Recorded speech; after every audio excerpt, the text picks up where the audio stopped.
कर्नाटक में कांग्रेस की वो गलती जो अब तक पार्टी राज्य में भुगत रही है। क्या पूर्व प्रधानमंत्री राजीव गांधी की गलती का खामियाजा कांग्रेस को कर्नाटक में आज तक भुगतना पड़ रहा है?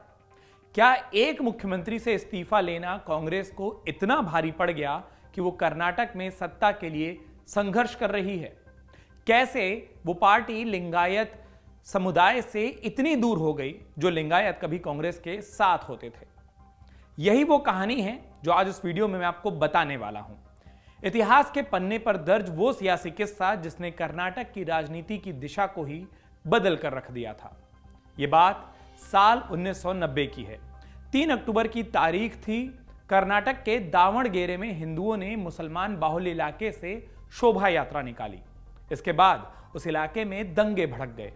कुछ मीडिया रिपोर्ट्स के मुताबिक कर्नाटक के चन्नपटना में एक मुस्लिम लड़की को हिंदू लड़कों ने छेड़ दिया था।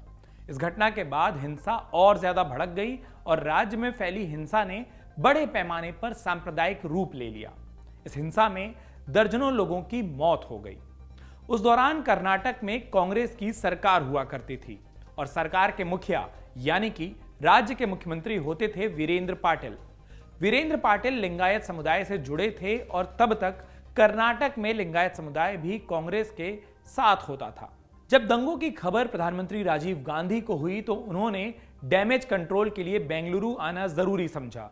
बेंगलुरु पहुंचते ही राजीव गांधी ने एयरपोर्ट पर मुख्यमंत्री वीरेंद्र पाटिल को बुलवाया और उनके मुख्यमंत्री पद से हटने का ऐलान कर दिया। इस बीच एक बात जो कि आपके लिए जानना बहुत जरूरी है वो ये कि दंगों के दौरान जब लोगों में गुस्सा था, लोग भड़के हुए थे, तब वीरेंद्र पाटिल बिस्तर पर थे। उनके बिस्तर पर होने का कारण था उन्हें कुछ दिन पहले आया हार्ट अटैक। मुख्यमंत्री वीरेंद्र पाटिल स्वास्थ्य लाभ ले रहे थे और उसी दौरान ये सारी घटनाएं हो गई। जब प्रधानमंत्री राजीव गांधी ने मुख्यमंत्री वीरेंद्र पाटिल से इस्तीफा ले लिया तो फिर 2 तरीके की बात राज्य में फैल गई। पहली बात यह कि राजीव गांधी ने बीमार वीरेंद्र पाटिल को आराम देने के लिए उनके इस्तीफे का फैसला किया है, और दूसरी वो खबर जिसने कांग्रेस का नुकसान कर दिया। वो खबर ये कि राजीव गांधी ने वीरेंद्र पाटिल से मुलाकात तक नहीं की और एयरपोर्ट पर उन्हें सीधे इस्तीफे के फैसले के बारे में बता दिया। इस दूसरी खबर ने कर्नाटक में कांग्रेस का खासा नुकसान किया। वीरेंद्र पाटिल, जैसा कि हमने पहले ही आपको बताया कि वो लिंगायत समुदाय के नेता माने जाते थे। विपक्षी दलों ने वीरेंद्र पाटिल के इस्तीफे के बाद फैली दूसरी खबर को लिंगायतों के अपमान से जोड़ा और कहा कि राजीव गांधी ने एक लिंगायत का अपमान किया है। लिंगायत समुदाय ने भी इसे अपना अपमान समझा और राज्य में बीजेपी को पहली बार सियासी जमीन नजर आई।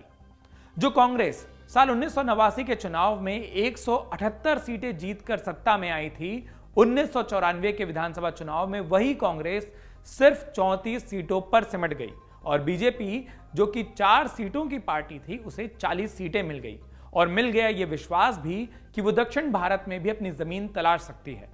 इस चुनाव के बाद बीजेपी ने अपना लिंगायत वाला दांव कभी नहीं छोड़ा और बीएस येदियुरप्पा इस समुदाय के सबसे बड़े नेता बन गए जिन्होंने राज्य में बीजेपी की सरकार तक बनाकर दिखा दी। राजनीति में इतिहास को अपने हिसाब से दिखाया और बताया जाता है। कहा जाता है ना कि इतिहास को ना भूलकर ही वर्तमान की राजनीति की जाती है। एक मुख्यमंत्री को हटाने से लिंगायतों का विश्वास खो चुकी कांग्रेस इसे कब और कैसे वापस पाती है, यह देखने के लिए हमें तो कर्नाटक की सियासत को करीब से देखते रहना होगा और देखना यह भी होगा कि क्या कांग्रेस लिंगायतों के बीच खोए अपने इस विश्वास को इसी विधानसभा चुनाव में पाकर एक बार फिर राज्य की सत्ता पर काबिज हो पाती है या नहीं। अमर उजाला अब आपके टीवी पर भी। अपने स्मार्ट टीवी पर YouTube पर सर्च करें अमर उजाला, चैनल सब्सक्राइब करें और देखें ताजा खबरें, वो भी HD क्वालिटी में।